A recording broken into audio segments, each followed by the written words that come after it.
Welcome to the B-Side Book Reviews. I would usually say, welcome dear readers or fellow readers or something like that. But today, I'm going to say, dear listeners, because today we are checking out an audiobook. Yes, audiobook on cassette tape, no less. Yeah, audiobook old school. So we're going to take a look at Jonathan Kellerman's Bad Love, a gripping psychological crime thriller, performed by John Rubinstein. So we have a John author, a John narrator, performer, reader, the guy who's on the cassette tape. Okay, I would read this stuff, but look at the print.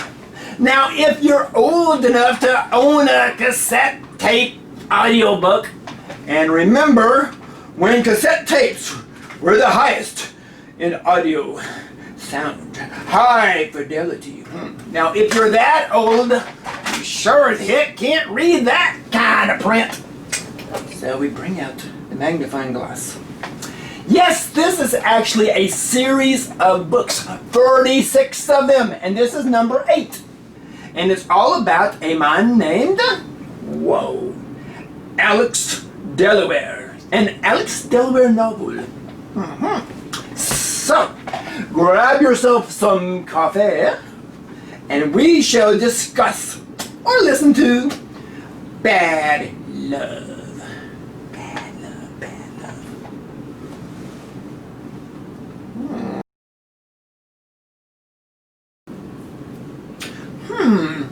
Wasn't there a Neil Sedaka song named Bad Love? Bad Love! Well, wait a minute. That was Bad Blood. And this is Bad Love. Yeah, don't give me the bad love. Okay, dude, I don't want the bad love either. Sounds like some kind of a STD. Okay, now is this some weird twisted love story? Oh heavens no! It's a twisted psychological crime story. Yes, our mild-mannered, friendly neighborhood head doctor, Dr. Alex Delaware, comes home one day to discover that someone has sent him a cassette tape, which has the creepy voice repeating, "Bad love, don't give me the bad love." Okay, now if you ever want to creep someone out, take note here. I'm guessing this will probably do the trick. Yeah. Now, of course, our good doctor is a psychologist, so he's dealt with a nut job or two in his life, and instead of getting all creeped out, he finds the recording to be, a bit captivating. Now, most of us would probably just make some kind of creepy Facebook post out of such an experience, but because our good Doc Delaware has a history of working with the police department, he feels a professional commitment to look into the creepy recording a bit deeper. After all, he is doing a psych job on a couple little girls whose father is some badass biker dude. Okay.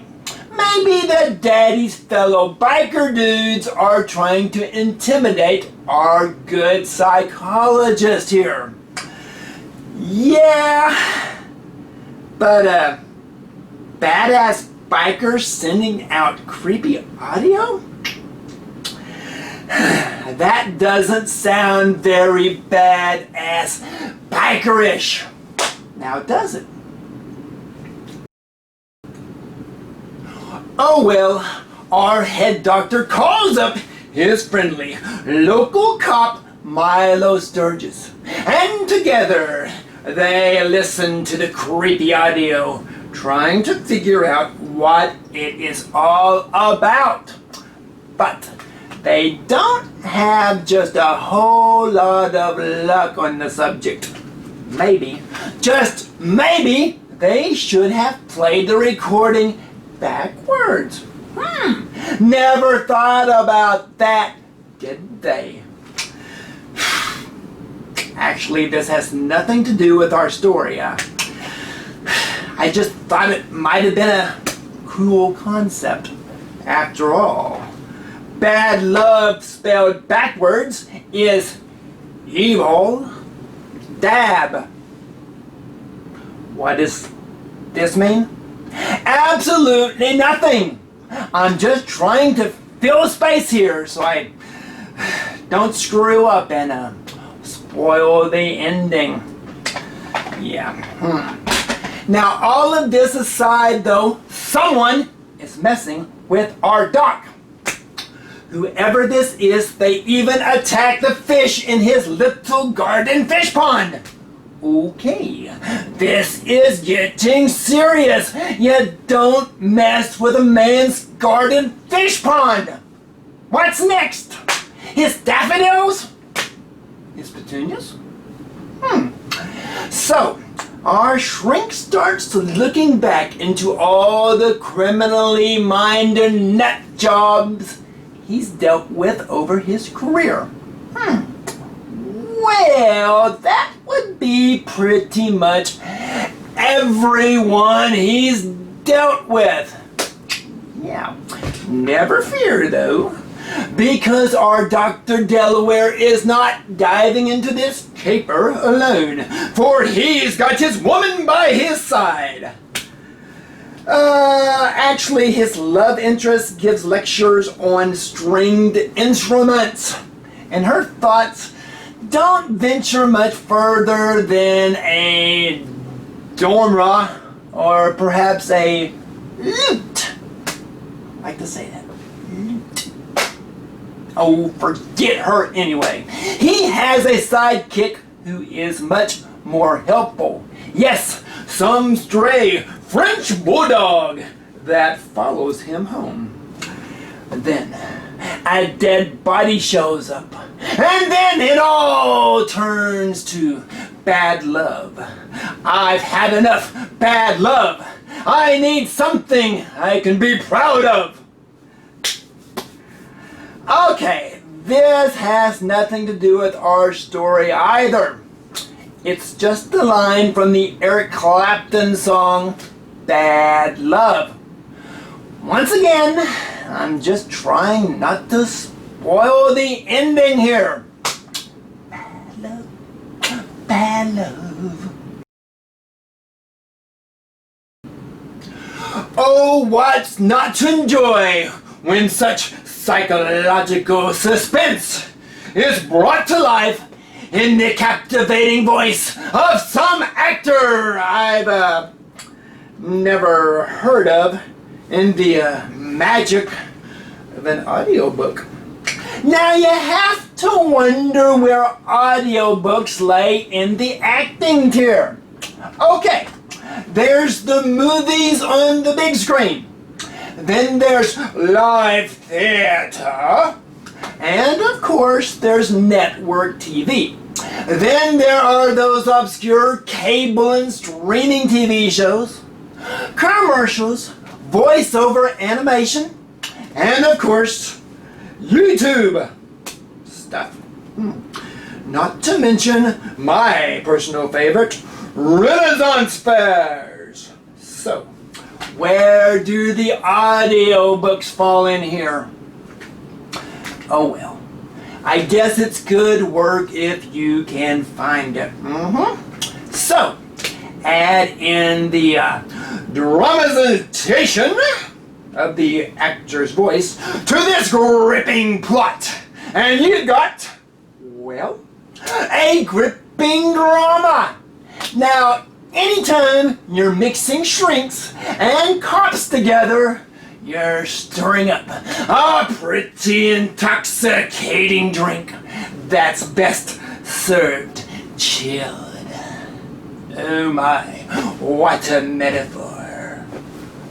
Or was that a simile? Oh, who really cares? Because crime stories are usually pretty cool anyway. But throw in a little crazy, and you've got Silence of the Lambs possibilities. Yeah, crazy.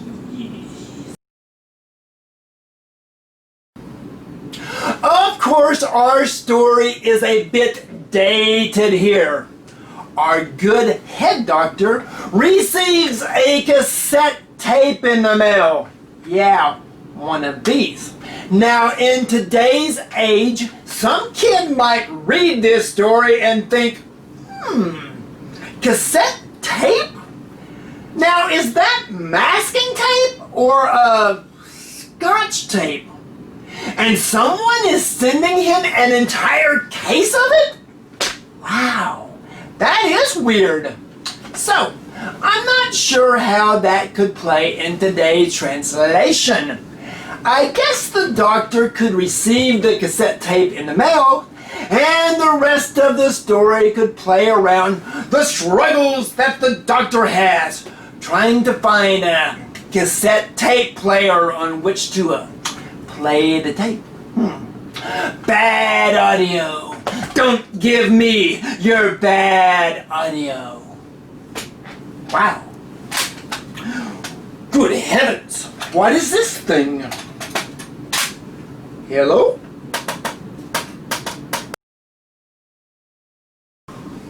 Now I've got to hand it to our psychologist, Dr. Delaware. Yeah. He was a bit of a badass. Oh yes, he took down a couple of the meanies in this story. Now you never really see that in movies or TV. While growing up, my first impression of a psychologist was the 1970s Bob Newhart show. And Bob never punched anyone. And of course, our friendly LAPD man, Milo, was an interesting character as well. But I was more captivated by the doc's girlfriend, who gave lectures on stringed instruments. I wonder what that pays. This is a 12-string guitar. This is a 6-string guitar. This one here's got twice as many strings as this one here does. Now, ain't that just something?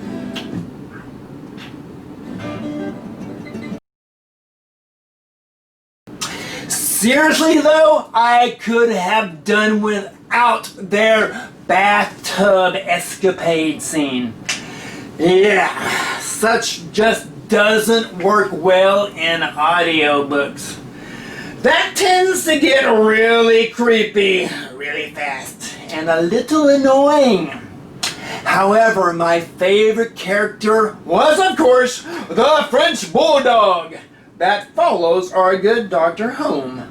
Now, couldn't they have added a little barking or panting in the book for some dramatic effect? After all, it is an audio book. I guess that just wasn't in the budget. Now, I suppose our actor could have just added such, though. He could have really have shown off his acting chops there. Bow wow!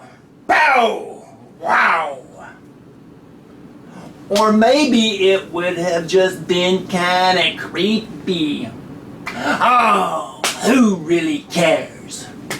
Bow wow! Bow wow! Well, according to Amazon, the actual book is 483 pages, which apparently results into audio cassettes. Is that like a double album? So, I'm guessing it's the same length as the Beatles' White Album? Or Bruce Springsteen's River album, maybe? What would that be an 8-track tape time? 8-track. I just know it took me forever to listen to the whole thing. Now, I usually listen to these audiobooks while sitting at my fire pit. And where I live, fire pit days are few and far between. Okay. It's either too freaking hot or too freaking cold. Most of the time, it's too freaking windy. And when it's not too freaking windy, or too freaking hot, or too freaking cold, we're in the middle of a freaking drought. And there's a freaking fire ban going on. Yeah. Then, there are those magical days when it's not too freaking dry, which is characterized by being too freaking wet. And all my wood is soaked. Yeah. Won't burn. Of course, there are those perfect days for fire pit action.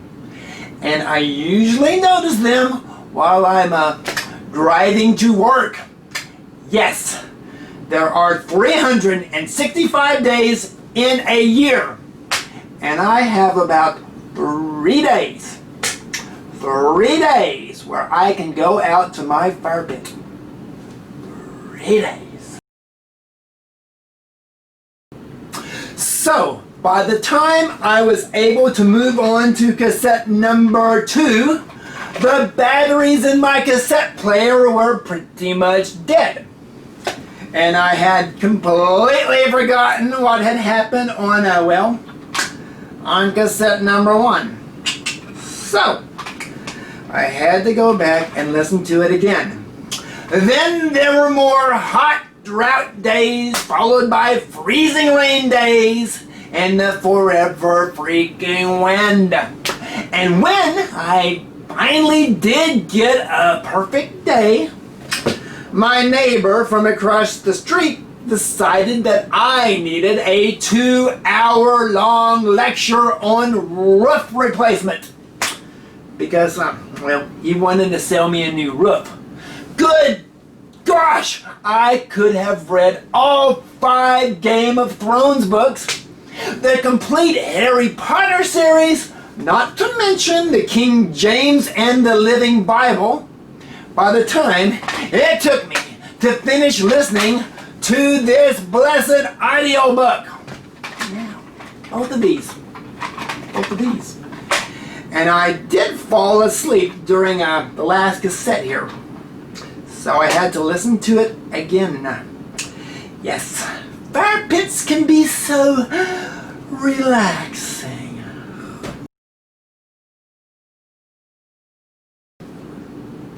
The beauty of an audiobook is that someone else reads it. And this book was brought to life in the theatrical voice of John Rubinstein, which, right here. You can't see him. There he is. Apparently, he's some guy who has done a lot of TV shows dating way back to the late 1960s. But he's also someone who I'm completely clueless. Now, the guy had an okay acting voice, but it does make me feel a bit uneasy when these male actors go into the dialogue of the female characters, or the little girls in this story. Yeah, kinda creepy. Then again, my neighbors probably feel a bit uneasy when they see me sitting out all alone at my fire pit in the middle of the night. Yes, the middle of the night. Yeah! Okay, so that was Bad Love by Jonathan Kellerman. Not a bad story. Would make a good movie, I do declare. Anyway, I've said enough about this Bad Love book, so I'll just tell you to go read a book. Or in this case, go listen to one. Yeah.